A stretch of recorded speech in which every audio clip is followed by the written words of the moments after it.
Welcome to the Folktale Project. This is Dan Scholz.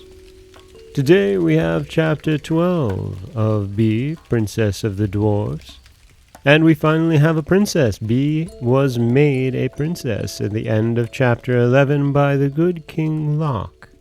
Today, King Loc is going to do something that we've all seen coming, but it could go very sour, but it doesn't. And I love the representation of love that we see in this chapter. Chapter 12, in which King Loc proposes. The dwarfs celebrated the coronation of their first princess by festivals and rejoicings. In their perfect simplicity they played games at random in the huge amphitheater, and the little men, with a sprig of fern or 2 oak leaves neatly fixed in their hood, went leaping joyfully along the subterranean streets. The rejoicings lasted 30 days. In his intoxication, Pick had the look of an inspired mortal. The good Tad was enraptured with the general happiness. The tender Dig gave himself the pleasure of shedding tears. Rug, in his joy, again proposed that Bee should be put in a cage, that the dwarfs might not fear losing so delightful a princess. Bob, riding on his crow, filled the air with such joyful cries that the bird itself grew merry, and gave forth wild little croaks. King Loc alone was sad. It came to pass that on the 30th day, having entertained the princess and the whole nation of the dwarfs at a splendid feast, he stood on his armchair, and his kind face being thus raised to the level of Bee's ear, "Princess Bee," he said to her, "I am going to make a request which you have full liberty to grant or to refuse. Bee of the Clarities, Princess of the Dwarfs, will you be my wife?" And, speaking thus, King Loc, grave and tender, looked as handsome and mild as a majestic poodle. Bee pulled his beard and answered him, "Little King Loc, I am willing to be your wife for fun, but I will never be your wife seriously. When you propose to marry me, you make me think of Freeheart, who on the earth used to tell me the most incredible tales to amuse me." At these words, King Loc turned away his head, but too slowly for Bee not to see a tear caught in the eyelashes of the dwarf. Then Bee was sorry she had hurt him.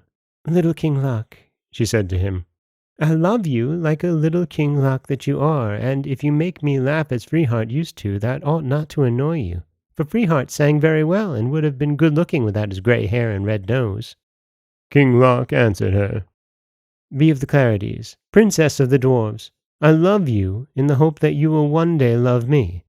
But, had I not that hope, I would love you just as much. I request you, in return for my friendship, always be sincere with me." "Little King Loc, I promise you I will." "Well, Bee, tell me if you love anyone enough to marry him." "Little King Loc, I love no one as much as that." Then King Loc smiled, and seizing his golden goblet he proposed in ringing tones the health of the Princess of the Dwarfs. And a vast murmur rose from the depths of the earth, for the table at which they feasted stretched from one end to the other of the dwarfish empire.